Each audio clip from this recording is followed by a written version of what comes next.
Hello guys, अभी हम हैं सोलापुर के फोर्ट में। तो ये जो है वो भुईकोट किला है और आप मुझे अभी देख सकते हो, मैं तोप के पास खड़ी हूँ। ये ब्रिटिश कालीन तोप है।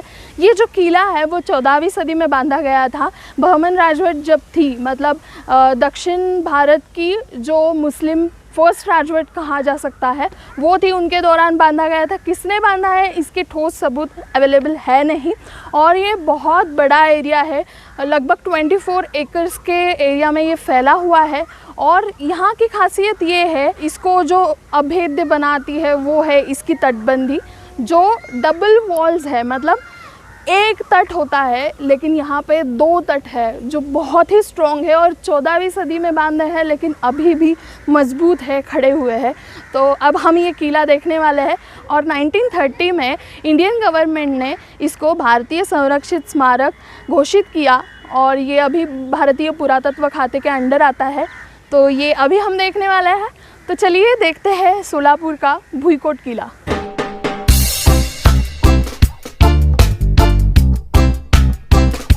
आज के वक्त में टिकट लेने के बाद इस एंट्रेंस से आप किले में प्रवेश करते हैं और आपको सामने दिखाई देती है ये तोफें। तो सोलापुर शहर जो है, यहाँ पे आपको तेलुगु, कन्नड़ा और मराठी इन लैंग्वेजेस का मिक्सचर देखने को मिलता है और उसका हिस्टोरिक इम्पोर्टेंस भी उसी तरह से है।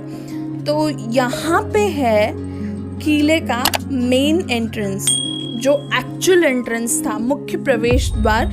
इसको हत्ती दरवाज़ा या फिर रेवणी दरवाज़ा ऐसे भी कहा जाता है।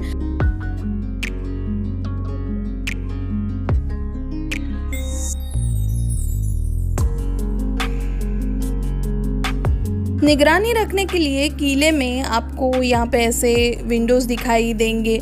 और ये जो दरवाज़ा है वो अभी बंद है फ़िलहाल, क्योंकि बहुत पुराना हो चुका है। और आपको वॉल्स में ऐसे होल्स दिखाई देंगे, क्योंकि ये ब्रिटिशों के अंडर था, तो उस वक्त बंदूक वगैरह चलाने के लिए वैसे बनाया गया था। और यहाँ से अभी अंदर जाना पड़ता है। चलिए चलते हैं। ये रहा किले का दूसरा मुख्य प्रवेश द्वार, जिसको शहर दरवाज़ा या फिर मधला दरवाज़ा भी कहा जाता है। और पहले और दूसरे दरवाजे के बीच में युद्ध मैदान जैसी बहुत बड़ी जगह है। इसको कुछ इस तरह से बनाया गया है कि अगर शत्रु पहला दरवाजे से अंदर भी आ जाए तो उसको घेरा जा सके और उसको मारना आसान हो जाए।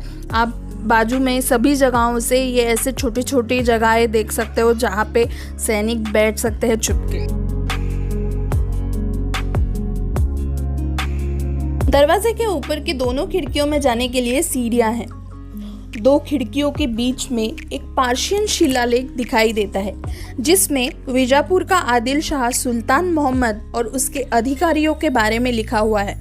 और उसी के बाजू में 2 शरफ शिल्प दिखाई देते हैं। तो अभी हम आए किले के उस हिस्से से जहाँ पे मुख्य प्रवेश द्वार वगैरह था। और आप टिकट काउंटर से आओगे तो शायद ये पार्ट मिस कर दो, तो यहाँ पे जाना मत भूलना, देखने लायक है ये हिस्सा। इसी बाजू में आपको सैनिकों के रहने की जगह या फिर घोड़ों को बांधने की जगहें भी देखने को मिलेंगी। दूसरे दरवाजे से अंदर आने के बाद महाकाल बुरुज दिखाई देता है। और ऐसा कहा जाता है कि ये बांधा ही नहीं जा रहा था, बार बार गिर रहा था, इसीलिए यहाँ पे नरबली दिया गया था। यहाँ पे राइट हैंड में आपको महाकालेश्वर मंदिर और शनेश्वर मंदिर दिखाई देगा। यहाँ पे एक शिलालेख भी रखा हुआ है और उसके बाजू में आपको गज शिल्प, द्वारपाल शिल्प, ऐसे कुछ शिल्प भी दिखाई देंगे। महाकाल बुरुज का जो प्रवेश द्वार है उसके पिछले हिस्से में ऊपर की तरफ राजवाड़ा था, ऐसे स्थानिक लोगों का कहना है। इस पे हमें एक फारसी शिलालेख दिखाई देता है, हिजरी 986 ईस्वी सन 1578-79 के दौरान का। राजा अली आदिल शाह पहला और उसका अधिकारी जाबिद खान, इन्होंने मस्जिद, बाजार पेट, बाग और पानी की टंकी, इनका निर्माण किया था, ऐसा उल्लेख इसमें दिखाई देता है। और इसमें सोलापुर का उल्लेख संदलपुर ऐसा किया गया है। तो ये एक रूम है जो शायद राजवाड़े का हिस्सा होगी पुराने ज़माने में, पता नहीं, लेकिन यहाँ पे जाना मना है। तो मैं आपको बाहर से ही अंदर का नज़ारा दिखा रही हूँ। यहाँ से आगे बढ़ने के बाद लेफ्ट हैंड साइड में श्री कपिल सिद्ध मल्लिकार्जुन मंदिर जो उत्खनन में मिला था वो दिखाई देता है। इस मंदिर की बाहर की तरफ व्याल, नाग, फूल इनके अलग अलग शिल्प दिखाई देते हैं और यहाँ पे 14 कोरिव खांब यानी कि पिलर्स दिखाई देते हैं।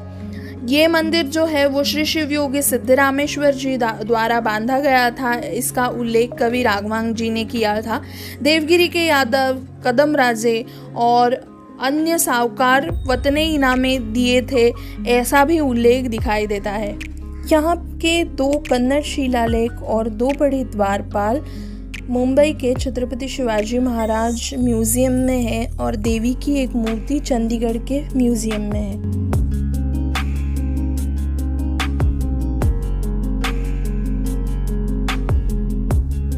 ये है महाकाल बुरुज की पिछली साइड और यहाँ पे ऊपर के हिस्से में राजमहल होगा जो हमने उस तरफ से देखा था।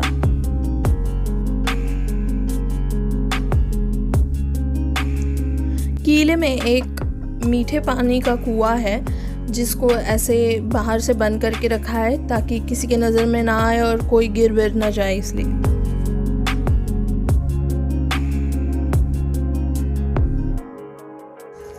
किले पे देखने लायक जगह है ये 32 खांबी मस्जिद। ऑब्वियसली यहाँ पे 32 पिलर्स है तो उस वजह से इसको 32 खांबी मस्जिद बोला जाता है। ये किला जब अंग्रेज़ों के पास था उस वक्त वो लोग इसका इस्तेमाल गोला बारूद रखने के लिए करते थे, इसलिए इसको दारू खाना भी बोला जाता है। यहाँ पे कुछ पिलर्स हैं जो ऐसे लगता है तोड़े गए हैं जानबूझ के और कुछ पिलर्स की कंडीशन ऐसे है ये जगह कभी भी गिर जाएगी, पता नहीं, पत्थर कुछ गायब है बीच बीच के। और कुछ पिलर्स पे बहुत सुंदर सी डिज़ाइन बनी हुई है और कुछ बहुत बहुत खाली खाली पिलर्स भी है। तो कुछ ऐसा है ये 32 खांबे मस्जिद जो बाहर की तरफ से कुछ इस तरह से दिखाई देता है, बाहर से कुछ पता नहीं चलता। मस्जिद के सामने के हिस्से में टेढ़ी तरफ आपको एक बड़ा सा बुरुज दिखाई देगा जिसका इस्तेमाल निगरानी रखने के लिए किया जाता होगा, जहाँ पे तोफ रखने की वगैरह भी जगह है। और किले का बहुत सारा हिस्सा ऐसे टूट फूट गया है और कुछ जो ऐसे शिल्प होंगे जो रखे हुए देखने को मिलेंगे आपको किले के हर एक अलग अलग हिस्से में। थोड़ा सा आगे बढ़ने के बाद हमें दरगो पाटिल बुरुज दिखाई देता है। ये बुरुज महाकाल बुरुज के जैसे ही यहाँ पे एक प्रेग्नेंट औरत ने आत्मसमर्पण किया था तब जाके पूरा हुआ था। तो ये यहाँ पे जाने का रास्ता जो है बंद है, वो ऊपर से कुछ इस तरह से दिखाई देता है वो जगह। यहाँ पे बाणत्रिणीची विहीर यानी कि वहाँ पे एक कुआं है और शायद उन्होंने वहाँ पे आत्मसमर्पण किया था। और अंदर की तरफ पद्मावती मंदिर भी है। किले के पूरब के हिस्से में तट और परकोट के बीच में एक पानी का तालाब है। इस पानी को थोड़ा सा लाल रंग की छटा आपको देखने को मिलेगी। किले के अभी के एंट्रेंस से राइट हैंड साइड में चलते जाएंगे तो निशान बुरुज दिखाई देता है। ये किले पर सबसे ऊंचाई वाला टेहारनी बुरुज है यानी कि निगरानी वाला जो बुरुज रहता है वो। तो चलिए ऊपर चल के देखते हैं। 10 मई 1818 को ये किला अंग्रेज़ों के पास चला गया था। यहाँ से हमें सामने की तरफ सिद्धेश्वर मंदिर और सिद्धेश्वर लेक का खूबसूरत सा नज़ारा देखने को मिलता है। ये किला एक तरफ से तालाब और बाकी जगहों से खंदक से घिरा हुआ है और किले पर अच्छी स्थिति में कहा जाए तो है वो ये तो 1808 और यहाँ पे ब्रिटिशों की मोहर लगी हुई है। तो ये था सोलापुर का फोर्ट और इसके बारे में ऐसा कुछ हिस्ट्री या फिर ज़्यादा ठोस पुरावे सबूत अवेलेबल है नहीं और इसको मेंटेन करने की कोशिश की जा रही है वो दिखाई देता है, क्योंकि जहाँ जहाँ जो चीज़ें गिरने वाली होंगी उसको सपोर्ट वगैरह दिया गया है, लेकिन फिर भी इसको थोड़ा सा ध्यान देने की ज़रूरत ऐसा मुझे लगता है।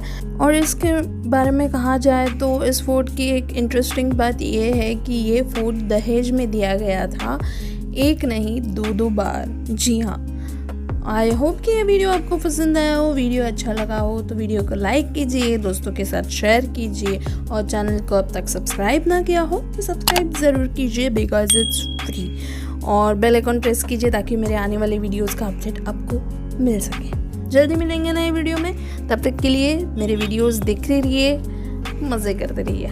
Take care, bye bye.